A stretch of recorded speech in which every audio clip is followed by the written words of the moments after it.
నడిచినా కూర్చున్నా మోకాళ్ళ నొప్పులు వస్తున్నాయా? ప్రాణ పెయిన్ క్లినిక్ లో అధునాతన చికిత్సతో మోకాళ్ళ నొప్పులు తగ్గించుకోండి. నమస్తే, వెల్కమ్ టు మనం టీవీ. మనం ఉన్నది మన కోసం. నేను వలి. ప్రస్తుతం స్టూడియోలో ఉన్నారు ప్రముఖ పొలిటికల్ అనలిస్ట్ అప్పసాని రాజేష్ గారు. వారితో మాట్లాడదాం. రాజేష్ గారు నమస్తే సార్. నమస్తే. రాజేష్ గారు, వైఎస్ షర్మిల ఆంధ్రప్రదేశ్ కాంగ్రెస్ బాధ్యతలు స్వీకరించడానికి ఇక ఎంతో సమయం లేదు. అతి త్వరలోనే, అంటే జనవరి మొదటి వారంలోనే ఆ బాధ్యతలు స్వీకరిస్తారు అనే చర్చ కూడా చాలా జోరుగా జరుగుతుంది.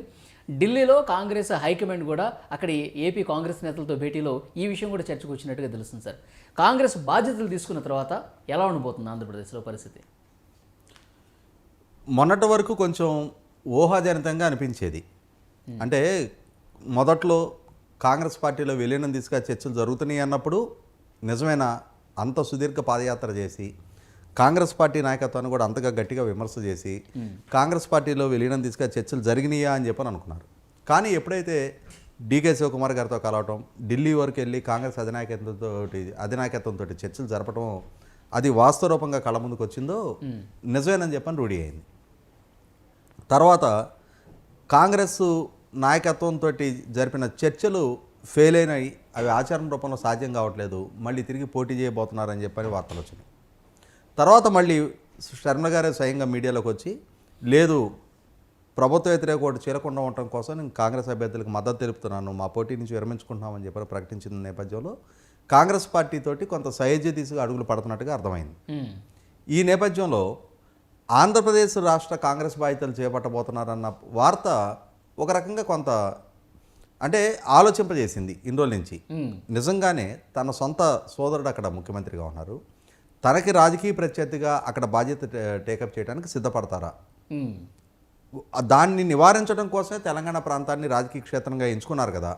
మళ్ళీ తిరిగి ఇప్పుడు ఆంధ్ర ప్రాంతానికి అక్కడ రాజకీయంగా తన అన్నకి పోటీగా అక్కడ ప్రచార కార్యక్రమం చేయడానికి కానీ ఉద్యమాల నిర్మాణం చేయడానికి కానీ సిద్ధపడతారా అని చెప్పని రకరకాల అనుమానాలు స్పెక్యులేట్ అవుతుండగా 2-3 రోజుల నుంచి దాన్ని రూఢీపరుస్తా వార్తలు వస్తున్నాయి. ఇక్కడ గమనించుకోవాల్సింది ఏంటి అంటే, ప్రధానంగా శర్మ గారికి సంబంధించి మొట్టమొదటి నుంచి దాదాపుగా జగన్మోహన్ రెడ్డి గారితో విభేదాలు పడుచూపినాయి అని చెప్పని, ఆమె సొంతంగా పార్టీ ఏర్పాటు చేసుకుంటున్నారు అని చెప్పని మొట్టమొదటిగా ఆంధ్రజ్యోతిలో రిపోర్ట్ అయ్యేది. ఓకే, వైఎస్ఆర్ కాంగ్రెస్ పార్టీ నుంచి ఆంధ్రజ్యోతిని ఇష్టారీతిని దూషించేవాళ్ళు. మీకు ఎవడు చెప్పాడు అది ఇది అని చెప్పని రకరకాలుగా ఆంధ్రజ్యోతిని దూషిస్తూ వచ్చేవాళ్ళు. కానీ శర్మ గారికి సంబంధించి ఆంధ్రజ్యోతిలో రాసిన ప్రతి అంశం ఇప్పటిదాకా యథార్థమైంది. ప్రతి సందర్భంలో కూడా. సో దీన్ని బట్టి అర్థమవుతుంది ఏంటంటే, కొంత సమాచారం శర్మ గారితో అథెంటిక్గా ఆంధ్రజ్యోతికి ముందుగానే అందుతున్నట్టుగా అర్థం చేసుకోవచ్చు మనం.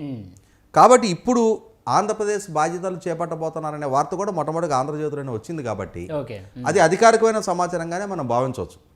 నిన్న ఢిల్లీలో అక్కడ కాంగ్రెస్ అధినాయకత్వంతో ఆంధ్రప్రదేశ్ రాష్ట్ర కాంగ్రెస్ నాయకులతోటి జరిగిన సంభాషణ సందర్భంగా కూడా కాంగ్రెస్ అధినాయకత్వం కూడా దాన్ని రూఢీ చేసిందని చెప్పని ఇప్పుడు ఆంధ్రజ్యోతిలో వచ్చిన వార్త నేపథ్యంలో దాన్ని అంటే అధికారిక ప్రకటన ఇంకా రాకున్నా కూడా ఇప్పటి వరకు జరిగిన అంటే సిచ్యుయేషన్స్ అన్నింటినీ ఒకసారి అనలైజ్ చేసుకుంటే దాన్ని అధికారిక సమావేశంగానే అధికారికమైన సమాచారంగానే మనం కూడా భావించవచ్చు. ఎందుకంటే ఇవాళ కాతే రేపు దాన్ని ధృవీకరిస్తా అధికారిక సమాచారం రావటం ఖాయం.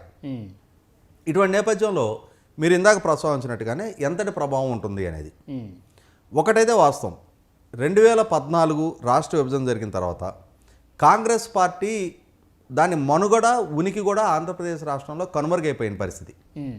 2004 నుంచి 14 దాకా 2 దఫాలు 10 సంవత్సరాల సుదీర్ఘకాలం అధికారం చెలాయించిన పార్టీ ఇటువంటి పరిస్థితి ఉత్పన్నం కావటం అనేది రాష్ట్ర విభజన నేపథ్యంలో ఒక రకంగా ప్రజాగ్రహానికి గురైంది, ప్రజల చేత శిక్షకు గురైంది. సహజంగా మనకి ఎన్నికల్లో పోటీ చేసిన ఏ రాజకీయ పార్టీకైనా ఎదురయ్యే అనుభవం ఏంటి అంటే, అయితే ప్రజల ఆశీస్సులతోటి గెలుపు దక్కుతుంది, లేదు ప్రజల నుంచి నిరాదరణకు గురయ్యి ఓటమిని ఎదుర్కొంటారు. కానీ కాంగ్రెస్ పార్టీకి ఎదురైన పరిస్థితి గెలుపు ఓటమి కాదు ఇక్కడ. ఎందుకనంటే బహుశా నేను అనుకోవటం భారతదేశ రాజకీయ చరిత్రలో ఎన్నికల వ్యవస్థలో ఇదొక కేస్ స్టడీగా పరిగణించవచ్చు. 10 సంవత్సరాల పాటు అధికారంలో కొనసాగిన పార్టీ ఒకేసారి జరిగిన 3 ఎన్నికలు 2014లో మార్చి 30 తారీఖు మున్సిపల్ కౌన్సిల్స్కి మున్సిపల్ కార్పొరేషన్ ఎలక్షన్స్ జరిగినాయి. ఏప్రిల్ 6వ తారీఖు ఎంపీటీసీ జెడ్పీటీ స్థానాలకు ఎలక్షన్స్ జరిగినాయి 6 రోజుల వ్యవధిలో. ఆ తర్వాత మే 4వ తారీఖు అంటే ఇంకొక 28 రోజుల తర్వాత అసెంబ్లీకి ఎమ్మెల్యేకి పార్లమెంట్కి ఎంపీ అభ్యర్థులకి ఎన్నికలు జరిగినాయి. అయితే అక్కడ ఎదురైన ఫలితాలు ఒకసారి గమనించుకుంటే 10 సంవత్సరాలు అధికారంలో ఉన్న రాజకీయ పార్టీ సహజంగా మనం పలు దఫాలు ఎన్నికల్లో మనకి స్పష్టమయ్యేది ఏంటి, అయితే అధికార పార్టీ మళ్ళీ తిరిగి అధికారాన్ని నిలబెట్టుకోవటం లేదు ఓడిపోవడం జరుగుద్ది. కానీ ఆ ఎన్నికల్లో జరిగిన పరిస్థితి ఏంటి అంటే అధికారం తెలుగుదేశం పార్టీకి దక్కింది, ప్రతిపక్ష స్థానం వైఎస్ఆర్ కాంగ్రెస్ పార్టీకి దక్కింది. కాంగ్రెస్ పార్టీ ఒక ఎంపీటీసీ స్థానం నుంచి ఎంపీ స్థానం వరకు ఒక్కటంటే ఒక్క స్థానం కూడా దక్కించుకోలేకపోయింది. మొత్తం అన్నిటి దగ్గర 0. ఇది ఒక కేస్ స్టడీ. ఓకే, అంటే ప్రజలు ఓడిస్తే ఎదురయ్యే ఫలితం కాదు అది, ప్రజలు శిక్షిస్తే ఎదురయ్యే ఫలితం అది. ఓకే, కాంగ్రెస్ పార్టీని రాష్ట్ర విభజనకి కారకులుగా ప్రజలు భావించి అటువంటి శిక్షకు గురి చేశారు. ఇటువంటి నేపథ్యంలో అంటే సుదీర్ఘకాలంగా కాంగ్రెస్ పార్టీతో అంటిపెట్టుకొని ఉన్న నాయకులందరూ కూడా వివిధ రాజకీయ పార్టీల్లోకి ఫిరాయించి వాళ్ళ రాజకీయ భవిష్యత్తును సుస్థిరం చేసుకున్న తీరు చూసాం మనం.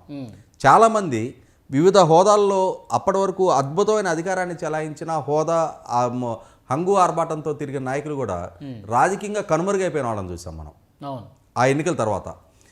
ఇటువంటి పరిస్థితి కాంగ్రెస్ పార్టీది ఆంధ్రప్రదేశ్ రాష్ట్రంలో. 2019 ఎన్నికల్లో కూడా దాని పనితీరు మెరుగుపడలేదు. తర్వాత 2020లో జరిగిన స్థానిక సంస్థల ఎన్నికల్లో కూడా కాంగ్రెస్ పార్టీ దాని పనితీరే మెరుగు కాలేదు. ఇటువంటి సందర్భంలో కాంగ్రెస్ పార్టీ బాధ్యతలు చేపట్టడం అని అంటే అదేమి ఆషామాషి వ్యవహారం కాదు, ఒక కత్తి మీద సాము లాంటి వ్యవహారం. ఎందుకనంటే ఇప్పుడు నిస్తేజంగా నిర్వీర్యంగా మారిపోయిన కాంగ్రెస్ పార్టీకి ఒక స్తబ్దతలో ఉండిపోయిన కాంగ్రెస్ యాక్టివిటీకి జవసత్వాలు అందించగలిగే నాయకురాలుగా షర్మిలని ఇవాళ కాంగ్రెస్ నాయకత్వం భావిస్తుంది. సరే, ఇప్పుడు షర్మిల గారు బాధ్యతలు తీసుకుని ఒకవైపు ప్రత్యేక హోదా సాధన కోసం ఉద్యమం చేసిన, లేదంటే వైసీపీ ప్రభుత్వ వైఫల్యాల మీద ఆమె ఉద్యమం చేసిన ప్రజలు ఎట్లా రిసీవ్ చేసుకునే పరిస్థితి ఉందంటారు? ఇక్కడ ఒకటి వాస్తవమైన పరిస్థితి ఏంటి అంటే ప్రస్తుతం షర్మిల గారు బాధ్యతలు తీసుకోబోతున్న సమయానికి, ఎన్నికల నోటిఫికేషన్ రాబోతున్న సమయానికి ఇప్పుడు ఆమె ఏదో పెద్ద ఉద్యమ కార్యాచరణ ఎంచుకొని ప్రభుత్వానికి వ్యతిరేకంగా ఉద్యమ నిర్మాణాన్ని టేకప్ చేసి ప్రజల్లోకి వెళ్ళగలిగేంత సమయం లేదు. అంటే ఆ యాంపుల్ టైం ఆమెకి దక్కలా. అక్కడ 3 నెలల సమయం ఉంది. 3 నెలల్లో ఎలక్షన్స్ ఉంటాయి. ఎలక్షన్ నోటిఫికేషన్ వచ్చేప్పటికి 2 నెలల్లో ఎలక్షన్ నోటిఫికేషన్ వచ్చేస్తుంది. కాబట్టి ఏంటంటే ఇక్కడ అంతటి అంటే తన పోరాట పందాన్ని ప్రదర్శించగలిగే అంతటి సమయం ఆమెకు అక్కడ లేదు. అయితే ఇక్కడ వచ్చేప్పటికి ఏంటంటే నేను ఇందాక ప్రస్తావించినట్టుగానే ఒక ముళ్ళ కిరీటం లాంటి బాధ్యత ఎత్తుకోవడానికి వాళ్ళ షర్మిల గారు సాహసించి ముందుకు వస్తున్నట్టు లెక్క.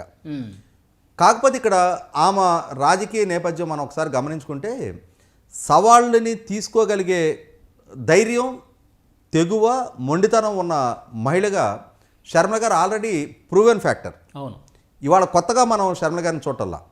ఒక దశాబ్ద క్రితం జగన్మోహన్ రెడ్డి గారి మీద అక్రమాస్తుల కేసులు నమోదైన సందర్భంగా మొట్టమొదటిగా అంతకు ముందు వరకు ఏంటంటే రాజశేఖర రెడ్డి గారికి ఒక కూతురు ఒక కొడుకు అనేది ప్రజాబాహుల్యానికి తెలుసు తప్ప, రాజశేఖర రెడ్డి గారు అబ్బాయిగా జగన్మోహన్ రెడ్డి కొంతమందికైనా తెలుసు తప్ప 2009 ఎన్నికల్లో పోటీ చేసి ఎంపీగా గెలిచిన దగ్గర నుంచి జనసామాన్యంలో జగన్మోహన్ రెడ్డి గారి పేరు నాంతం తప్ప రాజశేఖర రెడ్డి గారి అమ్మాయి షర్మిల అని పేరు వినటం తప్ప బహుశా ఆ కుటుంబానికి సన్నిహితంగా ఉండే కొద్దిమంది తప్పిస్తే బయట కాంగ్రెస్ పార్టీలో కూడా అందరికి తెలియకపోవచ్చు.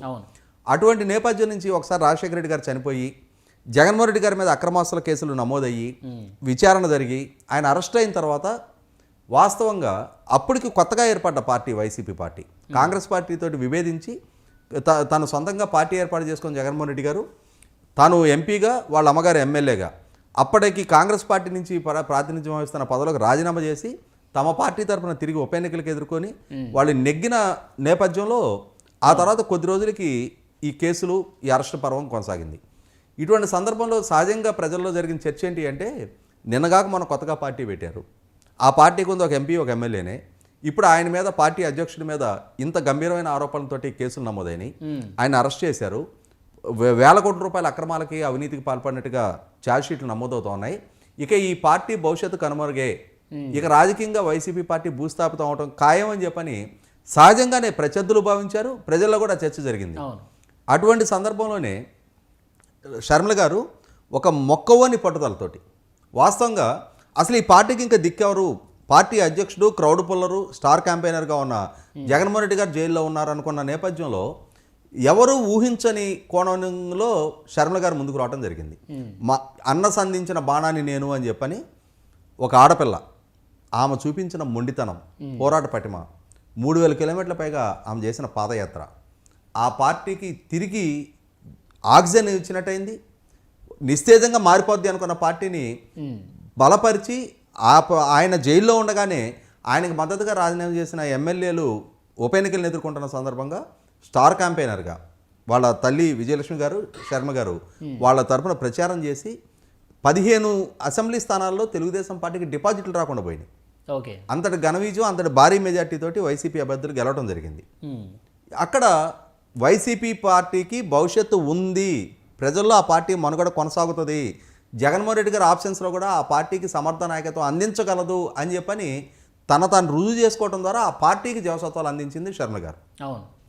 కానీ వాస్తవంగా 2014 ఎన్నికల్లో అదే ప్రచారం చేశారు, 2019 ఎన్నికల్లో కూడా అదే ప్రచారం చేశారు.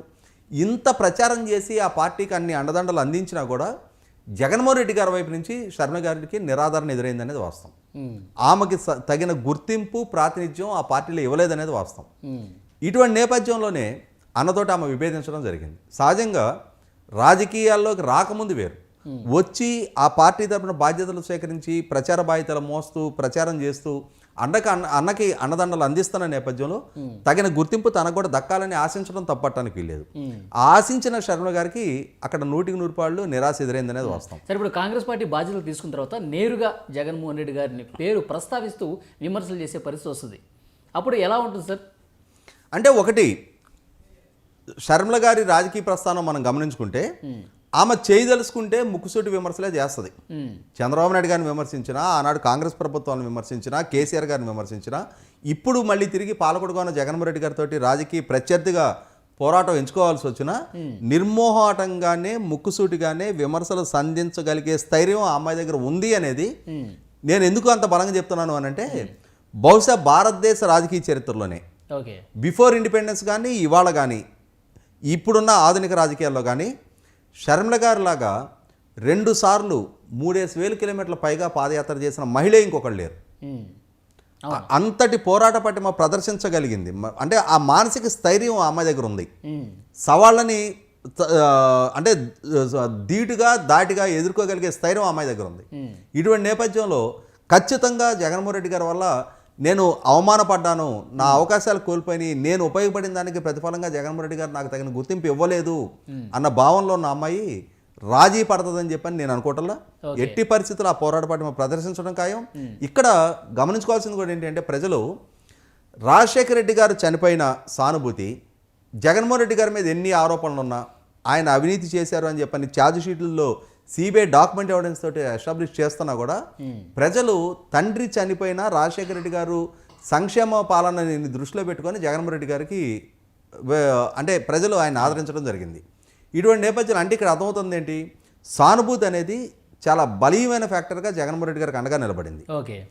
ఇవాళ జగన్మోహన్ రెడ్డి గారి వల్ల విక్టిమ్గా మారిన శర్మ గారు జగన్మోహన్ రెడ్డి గారికి అండగా నిలబడి ఇవాళ ఆ పార్టీ మనుగడని కాపాడిన శర్మిల గారికి అన్యాయం జరిగింది అనే భావన 100% ఆమె పట్ల సానుభూతి వ్యక్తం కావడం ఖాయం. అది 100% అధికార వైసీపీ పార్టీకి గొడ్డల పెట్టు లాంటి పరిణామం. సరే, ఇప్పుడు వైఎస్ఆర్ అభిమానులు కూడా ఇప్పుడు కుటుంబంలో చీలికి వచ్చినట్టు చాలా స్పష్టంగా కనిపిస్తుంది. అభిమానులు కూడా చీలిపోయే పరిస్థితి ఉందా? దానివల్ల వైసీపీకి ఇంకా ఎక్కువ నష్టం. ఇక్కడ ఒకటి వాస్తవం ఏంటి అంటే వైఎస్ఆర్ కాంగ్రెస్ పార్టీ ఆవిర్భావ నేపథ్యంలో, జగన్మోహన్ రెడ్డి గారి హఠాత్ మరణం నేపథ్యంలో వైఎస్ఆర్ అభిమానులు అని చెప్పని ఒక కొత్త వర్గాన్ని క్రియేట్ చేసే ప్రయత్నం చేశారు.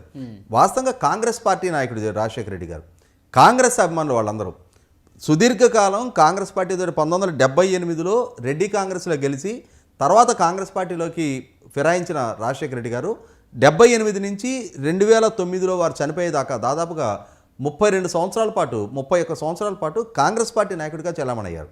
2 సార్లు పిసిసి అధ్యక్షుడిగా పనిచేశారు, 2 సార్లు ముఖ్యమంత్రిగా పనిచేశారు, సుదీర్ఘకాలం ఎమ్మెల్యేగా, ఎంపీగా, మాజీ మంత్రిగా పనిచేస్తున్న నాయకుడు ఆయన ప్రస్థానం మొత్తం కాంగ్రెస్ పార్టీతోటే.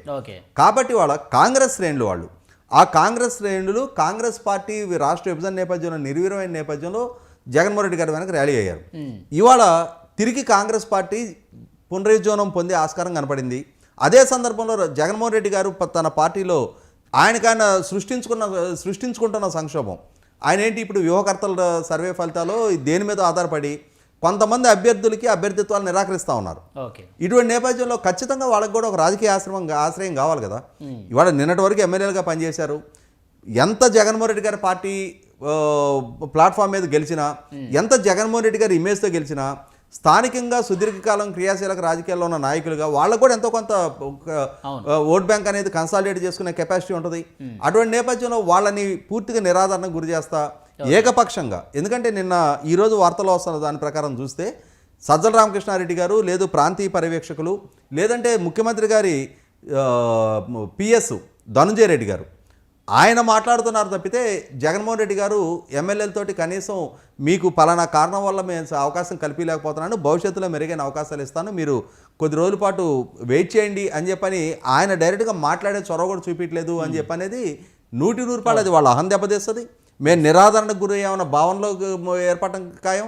ఇటువంటి నేపథ్యంలో వాళ్ళకి ఇప్పటివరకు తెలుగుదేశంకో జనసేనకో రావడానికి నిన్నటి వరకు వీళ్ళని దూషించున్నారు, వేరే ప్లాట్ఫామ్ లేదు. ఇటువంటి సందర్భంలో వాళ్ళకి ఖచ్చితంగా ఒక ఆల్టర్నేటివ్ ప్లాట్ఫామ్గా కాంగ్రెస్ పార్టీ కనిపిస్తుంది. పైగా వీళ్ళందరూ మాతృ సంస్థ, అక్కడి నుంచి వచ్చిన వాళ్ళే వీళ్ళందరూ. ఇటువంటి నేపథ్యంలో ఖచ్చితంగా ఇప్పటివరకు ఏంటంటే కాంగ్రెస్ పార్టీకి ఒక క్రౌడ్ పుల్లింగ్ ఎబిలిటీ ఉన్న నాయకత్వం లేదు. ఇవాళ రాజశేఖర రెడ్డి గారు అమ్మాయిగా ఆల్రెడీ తను గతంలోనే వైసీపీ పార్టీ నుంచి, తర్వాత తన సొంత వైఎస్ఆర్టీపీ పార్టీ నుంచి ఆ పోరాట తత్వాన్ని ప్రదర్శించిన నాయకురాలుగా తను ఆల్రెడీ ప్రూవ్ చేసుకుని ఉంది. ఇటువంటి నేపథ్యంలో ఖచ్చితంగా షర్మిల గారి వల్ల ఒక స్ఫూర్తివంతమైన నాయకత్వం కాంగ్రెస్ పార్టీకి దక్కడానికి ఆస్కారం ఉంది. అదే సందర్భంలో జగన్మోహన్ రెడ్డి గారు స్వయంకృతం వల్ల సృష్టించుకున్న సంక్షోభ పర్యవసానం కాంగ్రెస్ పార్టీ వైపు వలసలు రావడానికి కూడా ఆస్కారం ఉంది. ఇది 100% ఒక రైట్ టైంలో కాంగ్రెస్ పార్టీ ఒక సరైన మూవ్.